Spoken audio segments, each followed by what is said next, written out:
आत्मा हूँ। ये नहीं कि रटना नहीं है, मैं आत्मा हूँ, ये आत्मा, मैं आत्मा हूँ, ऐसे नहीं। मैं तो हूँ आत्मा। और आत्मा भी कैसी हूँ? पावरफुल, परम पवित्र आत्मा हूँ, बाबा की आत्मा, कोई साधारण आत्मा नहीं है।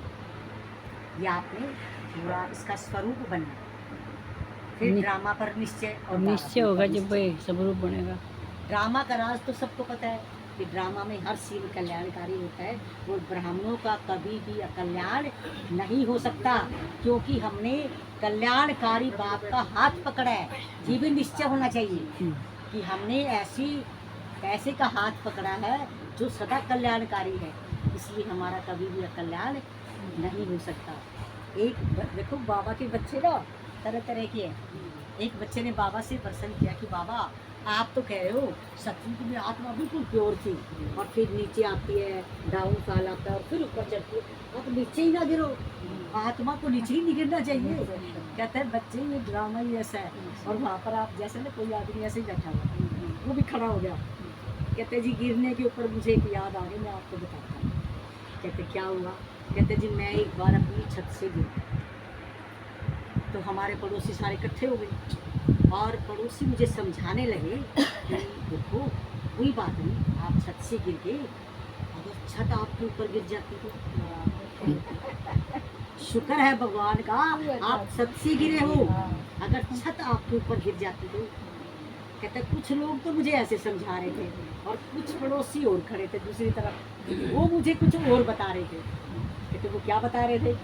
कहते उन्होंने कहा, वो कुछ दूसरी विचारधारा के आदमी थे, उन्होंने कहा कि एक तू ही नहीं गिरा, सभी गिरते हैं।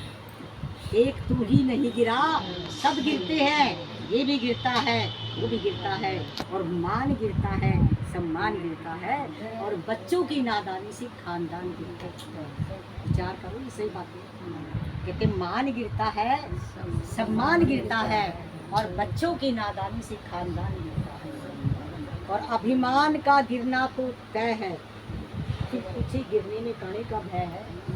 वो ऐसे मुझे समझा रहे हैं कि अभिमान का गिरना तो तय है, फिर पीछे गिरने में काहे का भय है।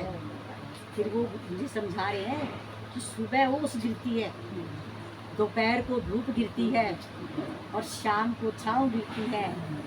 अरे गिरना तो सृष्टि का कर्म है, और फिर तुझे गिरने में काहे की शर्म है। कह रहे फिर कहते हैं गिरना तो जीवन की हर क्षेत्र में जारी है, गिरना तो जीवन के हर क्षेत्र में जारी है। और आगे बाबा ने कमाल का सेंटेंस कहा, ध्यान से सुनना, कि मेरे मीठे बच्चे, मेरे लाडले बच्चे, अब तेरी उठने की बारी है, क्योंकि तुझे उठाने वाला इस धराधाम पर आ चुका है, अब तेरी उठने की बारी है। और आगे ध्यान से सुनना, ये बहुत ही जीवन को पलटाने वाली लाइनें हैं आगे, कि वो तो उठ गया, वो तो उठ गया जो फिसल के गिरा था, पर वो कभी नहीं उठ सका जो नज़रों से गिरा था, जो नज़रों से गिरा। तो इसीलिए हमें बाबा की नज़रों में नहीं गिरना है। बाबा की नज़रों में हम कैसे गिरते हैं कि बाबा की श्रीमत का उल्लंघन करते हैं, और फिर बाबा के सामने अपनी मन मत मिक्स करके और बड़े स्मार्ट तरीके से झूठ बोलते हैं, और बड़े वो कहते हैं, वो बाबा की नज़रों में गिर जाते हैं।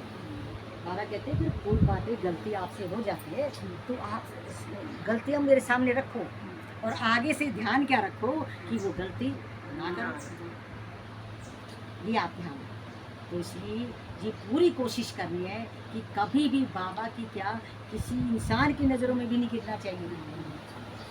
पहले तो आप अपनी नज़र में ही गिर जाते हो, अगर झूठ बोलते हो किसी के सामने भी अपने आप में ही गिर जाते हो। फिर आप वो खाती आपको वो बात, वो बेचैन कर देती, रात को आपको नींद नहीं आने देती।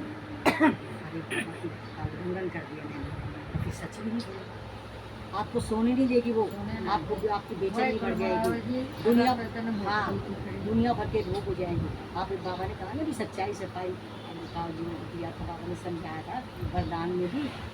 तो बाबा कहते हैं कि नज़रों में नहीं गिरना, तो आपने ये चेकिंग करनी है आपने कि सारा, बाबा ने मुरली में कहा ना कि सारा दिन में मैंने कितनी झूठ बोली, कितने गलत काम करे, और आगे से मैं ये काम नहीं करूँगा। कहते हैं सबसे महान व्यक्ति वो होता है जो अपनी गलती को मान ले और आगे से वो गलती ना ना करे। करे। सबसे महान आत्मा व्यक्ति। तो इन बातों पर विचार करना है, इनको याद रखना है आपने। हाँ, तो आपने ये आज का जो हमने बताया आपको, उसमें मेन जो पॉइंट है कि आपने अपने मन को कैसे समझाना है, जिससे आपकी एकाग्रता की शक्ति बढ़ेगी। और फिर एकाग्रता की शक्ति को हम कैसे बढ़ाएं? एकांत में जाएं। एकांत में जब जाते हैं, एकांत मीन्स एक के अंत में, उस एक पर ही आपका ध्यान टिका रहना चाहिए, बीच में कोई विचार ना आए। ये अभ्यास से होगा। और फिर अंतर्मुखी, जब बाहर की चकाचौंध को जितना हम देखेंगे ना, वो भी आपके एकाग्रता को करने नहीं देगा। आप अंतर्मुखी हो और एकांत में जाओ। और बाबा ने कहा ना, फिर वाणी का प्रयोग भी सही करो। बाबा ने कहा कम बोलो, मीठा बोलो, धीरे। ये तीनों विशेषता आपकी होनी चाहिए। ये कब, ये नहीं वैसे तो प्यार से, तो सबके साथ आप प्यार से बोलते हो। बाबा ने कहा जब कोई ऐसी आत्मा आपसे टकराए ना, आपका सामना करे, आपको कड़वे कड़वे चोट मारे, तब आप उसके साथ मीठा बोलो, तब आपका नंबर लगे।